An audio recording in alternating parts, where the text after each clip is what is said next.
History is being lost today. In the schools, not much is being taught.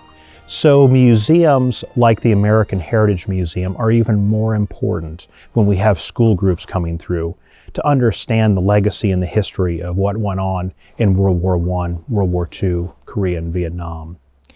Having these artifacts, whether it's the tanks or airplanes, on display in an immersive environment helps to tell that story for these younger generations. And the opportunity to hear something like a Nieuport startup, which today I heard for the very first time, and it just gives you goosebumps all over. To smell it, to make this history come alive, is just an amazing lesson for everybody to absorb. A lot of our mission is to honor veterans. Unfortunately, there's no veterans left from World War I, and there's precious few from World War II.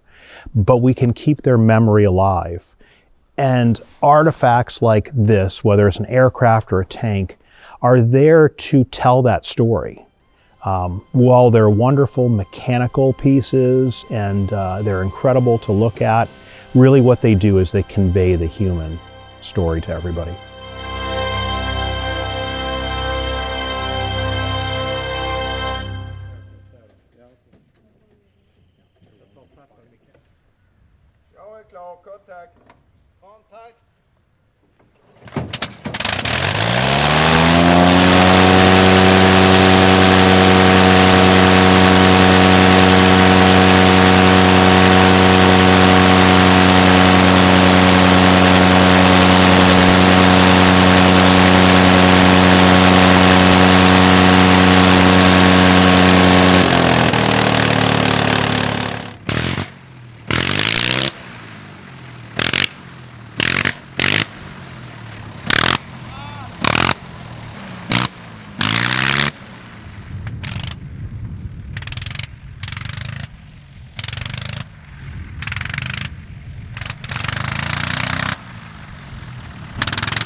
The Collins Foundation started back in 1979 to preserve living history events. In the mid-'80s, the emphasis turned to aviation.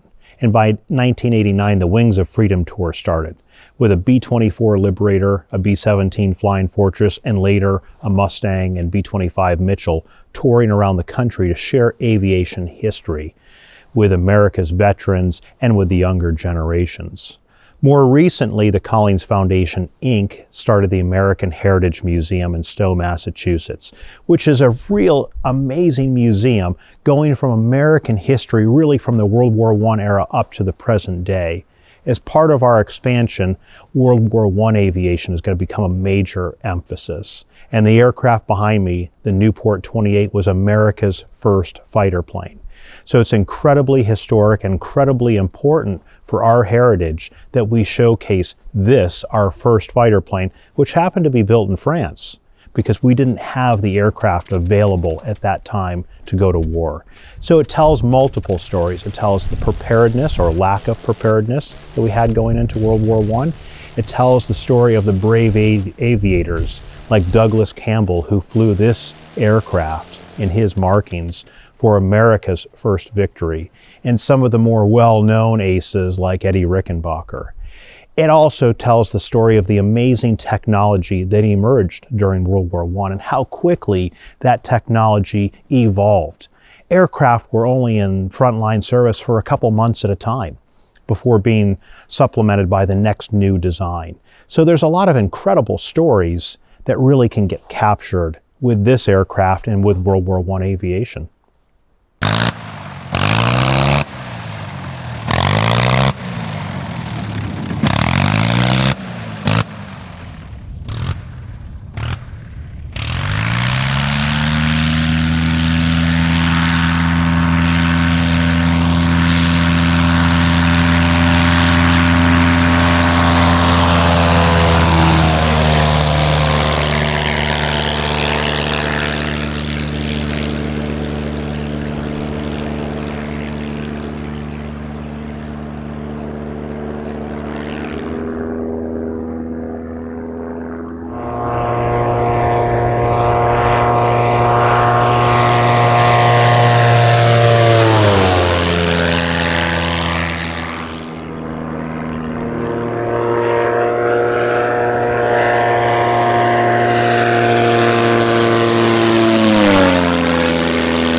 In 1977, when Caroline and I started the Collings Foundation, we never could have imagined that 45 years later we would be in Sweden with the beautiful sunshiny day for the inauguration flight of the Nieuport 28.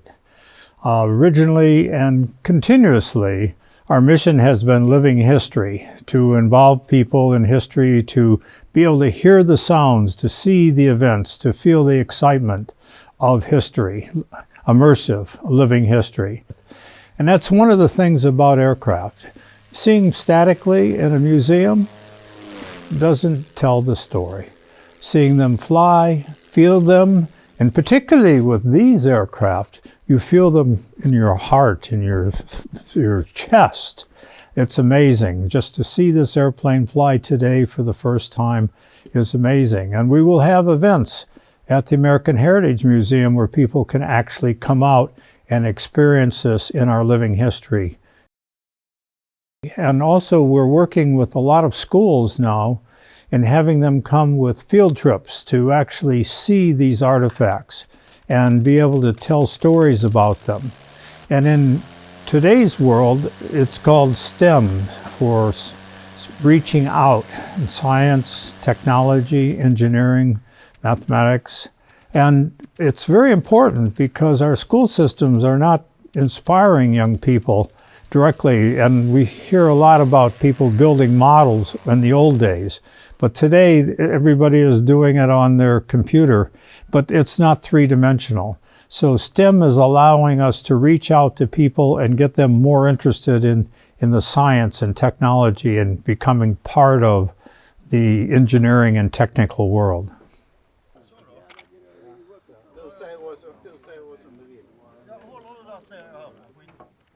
Okay, Mikael, contact. Contact.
The other part of this job, which is really amazing, is to be able to participate in some of these restorations, to see them come to life. And it's been an absolute honor to have Mikael Carlson restore this aircraft to absolute perfection, to the way it was.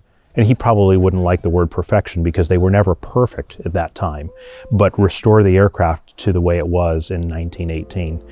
So it's been an honor to be part of that project.